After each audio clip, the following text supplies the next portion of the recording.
भाई जब आप एग्जाम देने जाते हो ना, आपका माइंड रिलैक्स होना चाहिए। मैं कॉन्फिडेंट हूँ कि ये कॉन्सेप्ट आते हैं, इतने से दो गलती को इम्प्रूव करने का आपको गलती नहीं करोगे जो मैं खुद करके आया। हेलो एवरीवन, कैसे हैं आप सब। मेरा नाम अनिरुद्ध शर्मा, मैं आपका फिर से स्वागत करता हूं हमारे अपने YouTube channel learn with Anirudh sir पर। डियर, जैसा कि लास्ट वीडियो सेशन में मैंने आपको स्ट्रेटेजी बताई थी how to clear the RRB PO exam 2024 within 1.5 months. आज मैं उसका आपको एक बिल्कुल प्यारा सा रिजल्ट बताने वाला हूँ और साथ में एक और चीज ऐड ऑन करने वाला हूँ जो लास्ट वीडियो सेशन में मैं मिस कर गया था। वो क्या होगी वो जानते हैं आज के इस वीडियो सेशन में। ठीक है, चलिए बात करता हूं मेरे एग्जाम से रिलेटेड। जब मैंने एग्जाम क्लियर करना शुरू किया तब मेरे साथ ऐसी कौन सी घटना थी जिसके बेस के ऊपर आज मैं कॉन्फिडेंट हूं कि ये कॉन्सेप्ट आते हैं, इतने मार्क्स के आते हैं। डियर, मैं 2018 में 11 अगस्त को आरआरबी पीओ का एग्जाम देने गया। ध्यान से सुनना भाई ये स्टोरी। अगर ये स्टोरी पूरा सुन लिया ना, मैं कंफर्म कह रहा हूं वो गलती नहीं करोगे जो मैं खुद करके आया। यहां से दो गलती को इंप्रूव करने का आपको चांस है। पूरी स्टोरी ध्यान से सुनना। आरआरबी पीओ का एग्जाम देने गया कब, 2018 में, किस डेट पे, 11 अगस्त पे। एग्जैक्ट सारी चीजें बताने वाला। जब मैं दे के आया एग्जाम तो मेरे अटेम्प्ट थे 49 क्वेश्चन, और आप सभी को पता होगा एक क्वेश्चन 1 मार्क्स का आता है, जैसे कि लास्ट वीडियो सेशन में भी हमने डिस्कस किया। 49 क्वेश्चन में अटेम्प्ट करके आया। अब यहां पर एक चीज सोचो, पहली गलती तो मैंने क्या की। जैसे हम देखते हैं ना भाई, प्रीवियस डे का क्या डाटा था, कितनी कट ऑफ का सिनेरियो दिखा रहे हैं, क्या दिखा रहे हैं। एक तो वो वाली गलती। भाई जब आप एग्जाम देने जाते हो ना, आपका माइंड रिलैक्स होना चाहिए। जिस दिन आप एग्जाम देने देने जा रहे हो ना, उससे 1-2 दिन पहले टेस्ट सीरीज बंद कर दो। समझ रहे हो, सिर्फ 1 या 2 दिन बस। लेकिन बिना टेस्ट सीरीज के मैं आपको एक चीज कह रहा हूं, एग्जाम क्लियर नहीं होता। अगर आप आज की डेट में बैंक में सिलेक्शन लेना चाहते हो या लेना चाहते हो एसएससी में, मैं आपको एक चीज लिख के देने के लिए तैयार हूं कि बिना टेस्ट सीरीज के एग्जाम क्लियर नहीं होने वाला। चाहे आप कितने ही बेहतरीन टीचर से पढ़ लो, आप तो बिल्कुल एक्सपीरियंस टीचर से, बिल्कुल बेहतरीन टीचर से और हजारों किताबें पढ़ चुके, बट बिना टेस्ट सीरीज के एग्जाम क्वालिफाई नहीं होगा। अगर इस चीज पे आपको डाउट है तो आपका कोई भी अगर रिलेटिव पिछले 3-4 साल 5 साल में अगर कोई भी बैंक में या एसएससी में लगा है तो उससे पूछ लेना, क्या हम बिना टेस्ट सीरीज के सिलेक्शन ले सकते हैं। उनका जवाब भी यही रहेगा जो मैंने अभी आपको दिया कि बिल्कुल नहीं। टेस्ट सीरीज लगाना उतना ही जरूरी है कि जितना कोई बेहतरीन टीचर मिल जाए। पहली बात तो ये। ठीक है, तो मैं 49 क्वेश्चन करके आया। तो एक चीज बताओ, मैंने प्रीवियस एनालाइज देखा तो उसमें बता रखा था भाई 52 तो जाएगी कट ऑफ। मैंने कहां से भरा था, यूपी से। आपको भी पता है स्टेट लेवल पे स्टेट वाइज कट ऑफ जाती है, स्टेट वाइज ही फॉर्म फिलअप होता है। तो स्टेट वाइज मेरा क्या था, यूपी। तो कट ऑफ कितना बताया गया, 52, जो प्रीवियस डे एनालिसिस थे उसके अनुसार। अभी इससे पहले मैंने कोई एग्जाम क्लियर किया नहीं था, प्रीलियम भी नहीं किया था, ना ही किया था मैंने मेंस। अब एक खुद सोचो, उस बंदे की सिचुएशन को सोचना जिस बंदे ने आज तक कोई बैंक का एग्जाम क्लियर ना किया हो, कोई भी कॉम्पिटेटिव एग्जाम क्लियर ना किया हो, और वो पहले एग्जाम, ऐसा एग्जाम है, पहला तो नहीं है, मतलब 2017 में भी दिए थे एग्जाम, तो 2018 में एक ऐसा एग्जाम दे के आया जिसमें वो 49 अटेम्प्ट करके आया हो, और प्रीवियस डे डाटा एनालाइज के अनुसार बता रहा है कट ऑफ कितनी, 52। यार 49 के 49, उसमें इतना कॉन्फिडेंस थोड़ा ही है कि वो ये कह देगा हाँ सही है। कॉन्फिडेंस तो नहीं है ना। तो मैंने अपने आप को क्या कह दिया, तुम्हारा तो नहीं होगा। समझ रहे हो, पहला अपने आप को डिमोटिव कर दिया, तुम्हारा तो नहीं होगा। ठीक है, साथ ही इसका ना होने का एक और रीजन बन गया। एक मेरे को फ्रेंड मिले जो मेरे फ्रेंड बन चुके थे। वो कौन थे, उन्होंने 2017 का आरआरबी पीओ का इंटरव्यू फेस कर चुके थे। ठीक है डियर, 2017 का। और 2000 भाई इंटरव्यू फेस करने का मतलब ये नहीं होता सिलेक्शन हो गई, पहली बात तो ये याद रखना मेरी बात, ठीक है। इसका क्या क्राइटेरिया होता है इसको किसी और वीडियो सेशन में समझेंगे, बट आज इस स्टोरी को जहां से आपके 3 या 4 डाउट जो गलती हो सकती है, जो मुझसे हो चुकी थी, उनसे सीखने को मौका मिलेगा, ठीक। जो ये दोस्त मेरे बने, जो मेरे फ्रेंड बने, ये इंटरव्यू फेस कर चुके थे उसी एग्जाम का प्रीवियस ईयर में, ठीक है। तो इनके अटेम्प्ट जब मैंने पूछा तो उन्होंने बोला 51, और वो 51 के बाद भी क्या बोलते हैं, भाई अब की बार चांस नहीं मिलेगा, क्योंकि लास्ट ईयर कुछ इतना ही कट ऑफ गया था 50 अराउंड। अगर मेरा 50 अराउंड पिछले साल कट ऑफ गया था प्रीलियम का, तो ऑब्वियसली बात आपकी बार तो इंक्रीजिंग ऑर्डर में आएगा, तो आपकी बार तो चांसेस नहीं है, ठीक।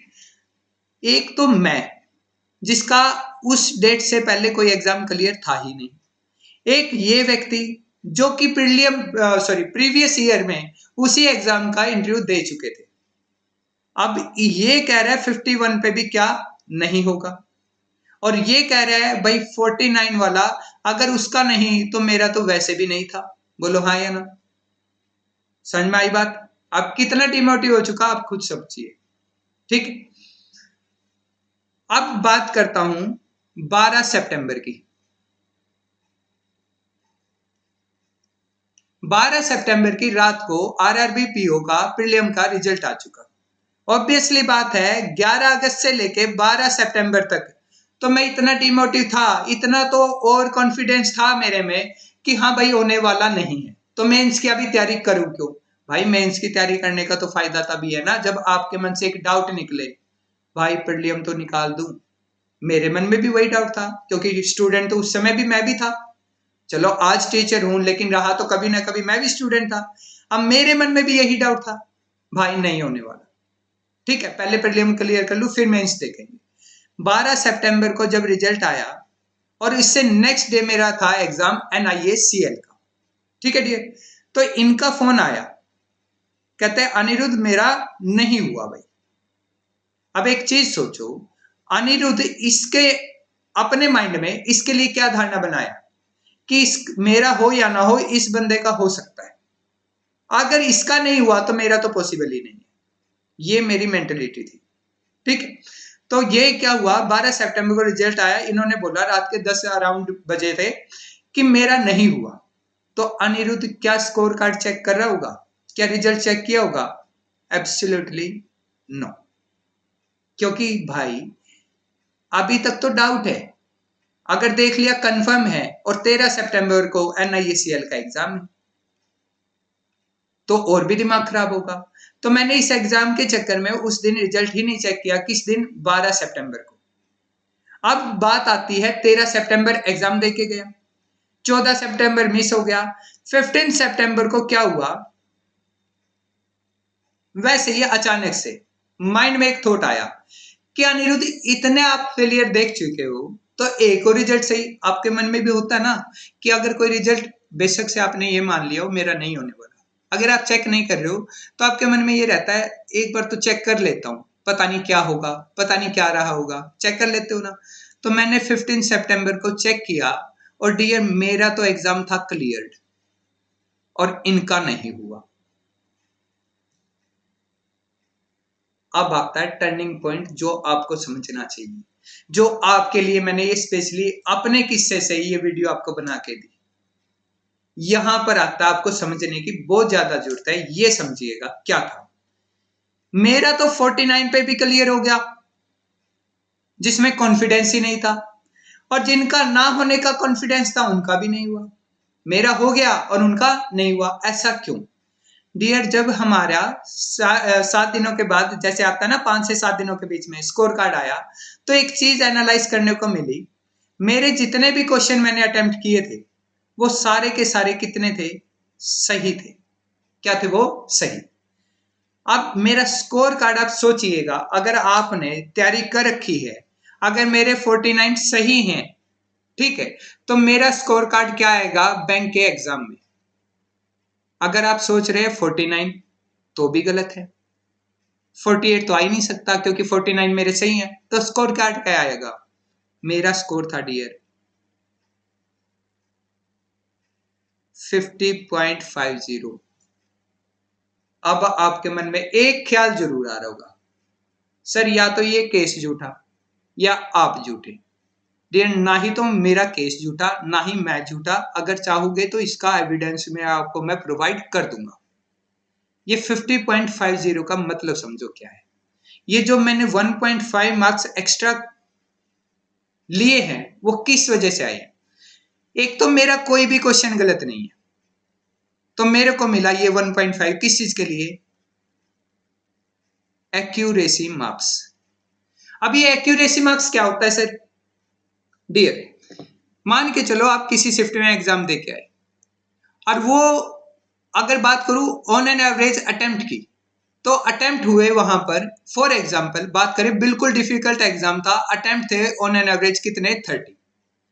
अगर इससे ज्यादा या 30 या 30 से ज्यादा आप मान के चलो आपने 31 अटेम्प्ट किए, अगर वो सारे के सारे सही हैं तो आपको एक्यूरेसी मार्क्स मिलता है। बट कब? जब ऑन एन एवरेज से ज्यादा अटेम्प्ट हो। मान के चलो आपने किए 10, ऑन एन एवरेज थे 30, 10 के 10 सही है और आप सोच रहे हैं कि इसमें एक्यूरेसी मार्क्स मिलेगा, डेफिनेटली नहीं, इसमें नहीं मिलेगा। जो भी ऑन एन एवरेज आपका डाटा आपको बताया गया कि इतने अटेम्प्ट होते हैं, उस अटेम्प्टेशन से आपने ज्यादा कर रखे हों और उसमें जितने भी नंबर आपने ज्यादा लिए हों, आपको सिमिलर क्या मिलेगा, एक्यूरेसी मार्क्स मिलेगा। ये मेरे को मिला, जिसकी वजह से मेरा स्कोर कितना बना 50.50। और कट ऑफ जब मैंने चेक की तो पता चली 50.25 की, मतलब मैंने जस्ट +0.25 ही मार्क्स लिए थे, किससे, कट ऑफ से। सर आपका तो 49 में एक्यूरेसी मिल गया, इनकी क्या गलती थी, इन्होंने कौन सा ऐसा पाप कर दिया, आप ये जानना चाहोगे? डियर इन्होंने भी कोई पाप नहीं किया, बस इन्होंने एक गलती कर दी। 50 तो इनके सही और एक क्वेश्चन था गलत, तो इनका स्कोर कार्ड कितना आया होगा, 48.75। ये इनका स्कोर कार्ड था 48.75। आप खुद सोचिए, अगर उस दिन, चलो भाई थैंक गॉड मैं उस दिन का भी शुक्रिया अदा आज भी करता हूं कि मैंने गलती से देखा नहीं कि टोटल मेरे अटेम्प्ट कितने। अगर उस दिन मैं देख लेता, जेन्युइनली बता रहा हूं, अगर मैं देख लेता कि 49 अटेम्प्ट हुए हैं, तो मैं डेफिनेटली आखिरी के 2 मिनट सिर्फ तुक्के मार के आता। और अगर एक भी क्वेश्चन तुक्के वाला गलत हो जाता डियर, तो मेरा भी स्कोर कितना आता, 47.75 आता। भाई एग्जाम में इस कॉन्फिडेंस से जाना, चाहे कैसा भी एग्जाम आए, आपसे अगर 20 अटेम्प्ट हो रहे हैं ना, तो आप यही सोच के चलना, भाई अगर मेरे से 20 हुए हैं तो इस शिफ्ट में 20 से ज्यादा कोई नहीं कर पाएगा। भाई कर लेगा यार। आप एक बात बताओ, कम से कम इस प्रॉब्लम से तो बच जाओगे ना, जो मैं भी उस दिन करने वाला था और जो ये कर चुके थे। अगर ये गलती कर दी ना डियर, पछताते फिरोगे। मैंने नहीं की, या लगा लो मेरे से भगवान ने ना करने दी मेरे को, ठीक है, तो मेरे को कितना मिला 50.50, जो कि कट ऑफ से कितना जाता था 0.25। समझ रहे हो या नहीं? 3 चीजें याद रखना मेरी बात। पहली चीज, एग्जाम में जाना तो कॉन्फिडेंस के साथ जाना। दूसरी चीज, एक्यूरेसी मैटर करता है। तीसरी चीज, भाई दूसरे की अपेक्षा अपने साथ मत करना। सर वो तो बहुत इंटेलिजेंट था क्लास में, हर एक जवाब देता था, ये है वो है। भाई एग्जाम जब आप देते हो उस समय की मेंटलिटी ज्यादा फोकस करती है। समझ रहे हो या नहीं? ये जो मेरे से गलतियां हुई ये आप मत करना। आप खुद सोचिए, अगर मैं उस दिन ये वाला जो मैंने अभी बोला ना कॉन्फिडेंस, अगर मैं 11 अगस्त को कॉन्फिडेंस में होता एग्जाम देने के बाद कि हाँ 49 में तो हो जाएगा, तो आप खुद सोचिए 30 सितंबर को मेरा मेंस का एग्जाम था। 30 सितंबर 2018 को आरआरबी पीओ का जो मैं दे के आया हूं, वो मेंस का एग्जाम था। 11 अगस्त से लेके 13 सितंबर तक मेरे पास पूरा टाइम बचा था कंप्यूटर पढ़ने के लिए, जीए पढ़ने के लिए, हिंदी या इंग्लिश में से जो भी मैंने चूज करना था उसकी तैयारी के लिए। समझ रहे हो या नहीं? कितना टाइम वेस्ट मैंने किया, 20 दिन अगस्त के, 30 दिन सितंबर के, 29 लगा लो, 30वें दिन तो एग्जाम ही था। 49 दिन। आप खुद सोचिए कॉन्फिडेंस कितना जरूरी है। ये गलती मत करना जो मैं कर चुका, ये याद रखना मेरी बात। उम्मीद करता हूं जो जो गलतियां मैंने बताई वो आपने भी सीखी होंगी, और वो गलतियां आपसे अब अपकमिंग कोई भी एग्जाम देने जा रहे हो उसमें ना हो। डियर, मैं आपके लिए हर एक वो प्रयत्न करूंगा जिससे कि आपका एग्जाम क्वालिफाई हो जाए, बट मुझे भी एटलीस्ट मोटिवेशन की जरूरत पड़ेगी। ताकि एक चीज बताइए यार, मैं यहां वीडियो बना रहा हूं, यहां बच्चे देख रहे हैं बिल्कुल लोग, और वहां पर एक टीचर है, वो कोई भी लड़कीबाजी की बात मार रहा है, उल्टे सीधे कमेंट को पढ़ के बच्चों को हंसाने की, इंप्रेस करने की बात कर रहा है, उसके मिलियंस में व्यूज आ रहे हैं। यार क्या अच्छा पढ़ाना गलत है? खुद बताओ। अगर ये चीजें आपको समझ में आ रही है और अगर आपको लगता है कि कहीं ना कहीं मेरा पढ़ाना आपके लिए फायदेमंद है, इस वीडियो को भाई शेयर करना, मैक्सिमम लोगों के साथ शेयर करना। ऐसे ही कुछ और मैं आपको मेरे पर्सनल जो मेरे एक्सपीरियंस थे एग्जाम से रिलेटेड वो मैं आपको बताऊंगा। उनसे हर एक गलती जो मैंने की थी ना वो सीखने को मिलेगी। ये स्टोरी बता के मैंने आप पे कोई बड़ा एहसान नहीं किया, या आप ये मत सोचिए मैंने बताई क्यों। भाई मैंने ये सिर्फ इसलिए बताई ताकि ये चीजों से, ये जो गलतियां मैं कर चुका हूं वो गलतियां आप ना करें। समझ रहे? इस वीडियो को लाइक करना, शेयर करना और डियर सब्सक्राइब करना मत भूलना, ताकि अब ये वीडियो गलतियां तो मैंने बता दी, अब कॉन्सेप्ट भी तो पढ़ाने हैं, वो कॉन्सेप्ट पढ़ेंगे अगले वीडियो सेशन में। तब तक के लिए thank you dear, have a good day.